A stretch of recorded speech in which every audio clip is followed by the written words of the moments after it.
Good afternoon. My name is Alexandre. I'm one of the English teachers here at Oficina do Estudante. And today, we're going to talk about the passive voice.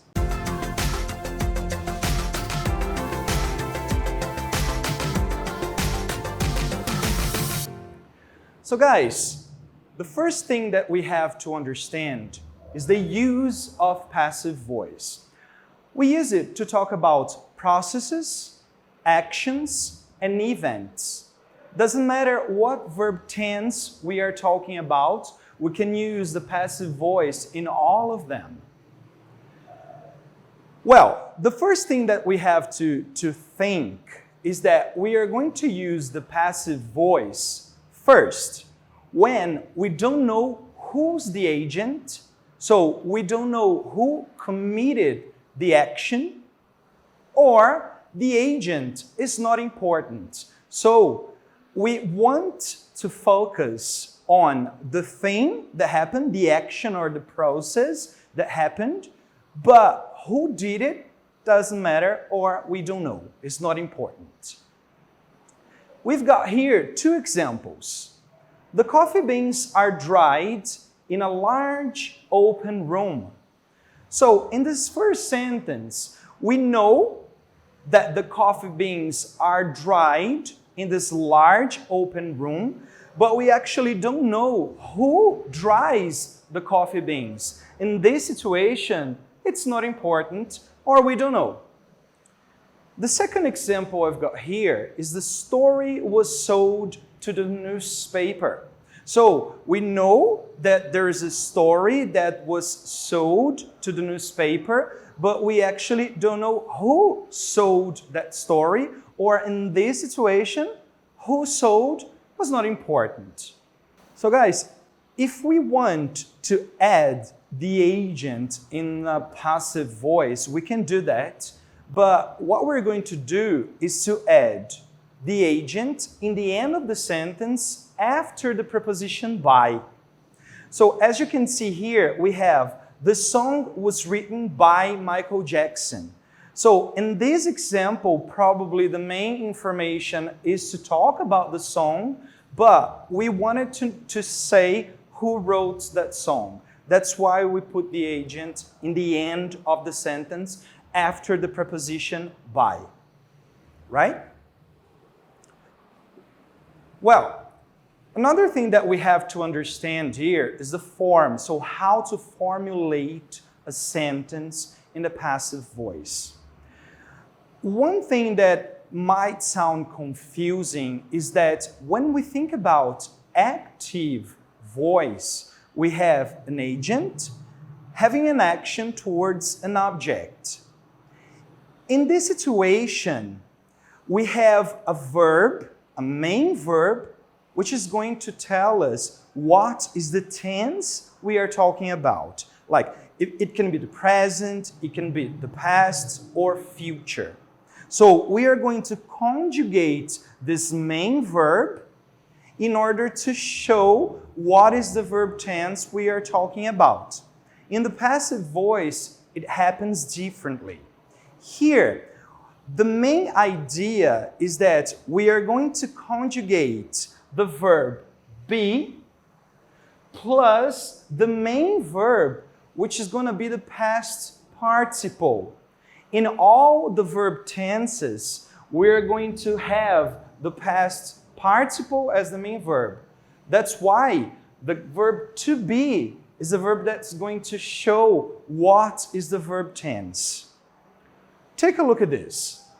We have the present simple. The present simple is the verb tense that talks about things that are repetitive in the present, or we can talk about routines, for example. So in this situation, we are going to have the conjugation of the verb to be, like for singular subjects, is, or plural ones, are, plus the past participle. Take a look at this example. We have here, thousands of things are bought online each day. So every single day, people buy stuff on the internet. In this situation, we have here the subject, thousands of things. So this is plural. That's why we are using the verb to be as are. And then the verb buy in the past participle, which becomes bought. Okay? So as you can see, verb to be plus past participle. In present continuous, which we have events or actions that are happening now or in a moment around now. So we can think about situations that are in progress. They are not finished yet. In these kind of situations, the verb to be is going to be conjugated as is for singular or are for plural, being. So is being or are being plus the past participle. My car is being repaired right now. So here, something is happening at this moment. We don't know who's repairing my car. I'm just telling you that my car is being repaired right now. So my car is the subject of the sentence. It is singular. That's why I'm using is being plus repair. So repaired in the past participle. This is a regular verb. That's why the ending is ed. Okay, all regular verbs are going to finish in ed. Present perfect simple.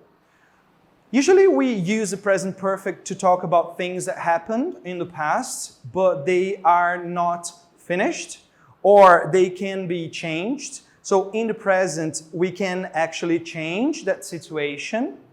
Or maybe we talk about things in the past, but we don't say when they happen. When, the time is not important here. So in this kind of situations, we're going to conjugate the verb be as have been or has been. This is for third person singular, okay, has been, plus the past participle. So as the example here, we have my mobile has been stolen. As you can see, my mobile is the subject. This is third person singular. That's why we have has been as the conjugation of the verb be. And then we have stolen, which is the past participle of the verb steal. Okay? And probably I haven't found my mobile yet. That's why I'm using the present perfect simple tense in this kind of situation, right? Then we have here the past simple.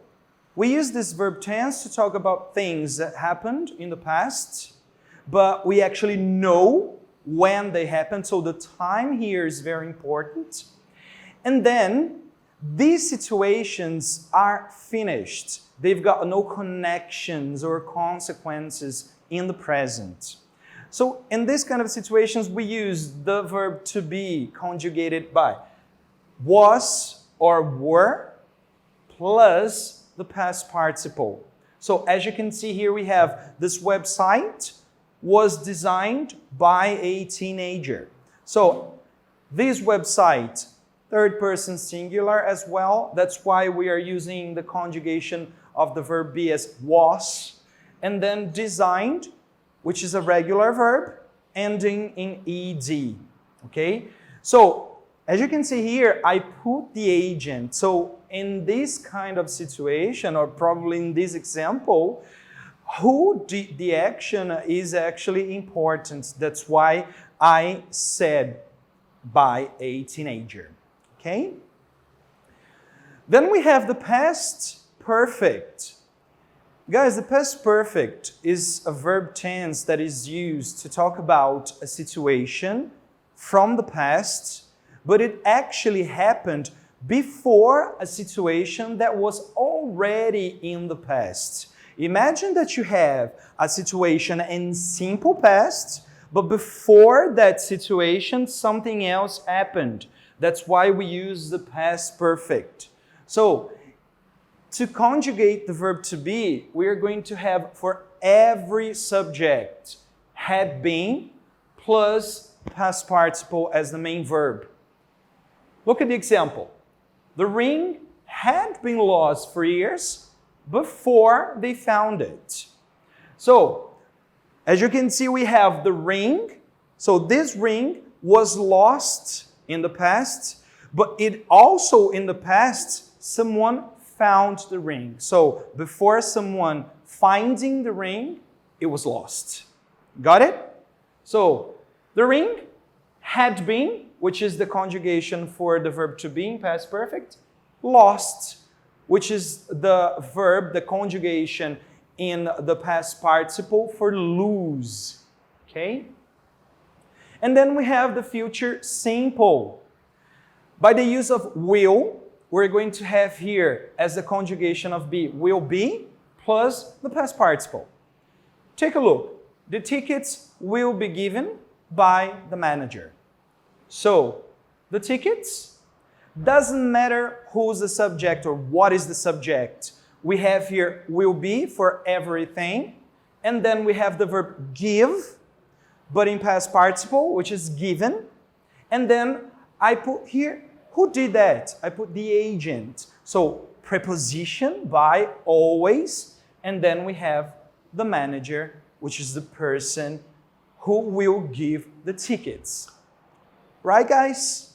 Well, if you like it, you can put some comments here, and you can also share this class with everybody that you think is going to like it. So give it a like it, and thank you very much for watching this video. Bye-bye.